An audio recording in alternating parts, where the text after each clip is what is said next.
My in-laws are furious I booked a separate hotel than them. Now we're going no contact. However, she told her parents that she would no longer coddle her sister and would call her out on her behavior in public and to other family members if pushed to it.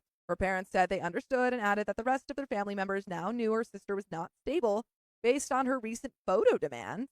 They told her that her sister has been attending counseling sessions for pent up abandonment issues and regret over her life choices. Her parents are blaming themselves for what has happened to her sister, but my wife told them that they were raised the same way and treated equally in terms of affection and fairness. She reassured them that whatever problems her sister had were of her own making, and that she just assumed everyone would fall in line with her way of thinking, which they all agreed was unreasonable. She ended the call and said she felt like a load had been lifted from her shoulders. But we got a third update. For a quick background, my wife's family of origin rented a beach house for a family reunion, but only told us after the fact. Due to some family drama, we opted to book our own hotel while still participating in the extended family meals and events. Wife's siblings were not happy about our separate accommodations, mostly because they had to pay slightly more each for the beach house. We returned for the family reunion a day ago and honestly had a great time. Many of my wife's extended family got to meet her son for the first time and shut down any passive-aggressive comments from my sister-in-law and brother-in-law about us wanting to stay in our own hotel. They're still bitter that they ended up paying slightly more for their share of the beach house because they never spoke with us about it before making the reservation.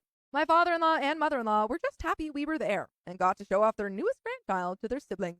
On to the newest issue. On to this newest issue. Because this was our son's first time away from his home state, my wife booked a professional photographer to take photos of us at the beach. She mentioned this to her family in their group text to see if anyone else wanted to join in, and a couple of relatives with young kids also wanted to participate in the session. The photo session went really well, and everyone was happy with the raw photos of the kids. The photographer promised us a link to the digital photo album after a week so she could retouch anything we did not like, with a temporary password given to each of the families that had photos.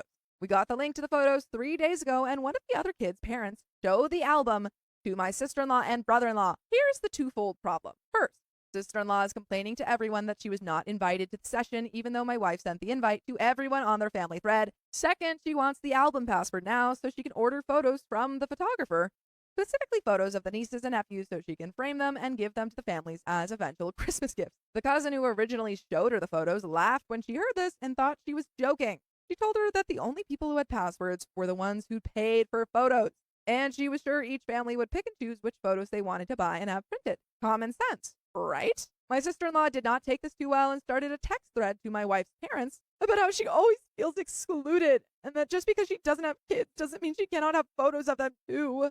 My wife saw the text and decided not to engage so her parents could handle her sister. However, we have since learned that she contacted the photographer directly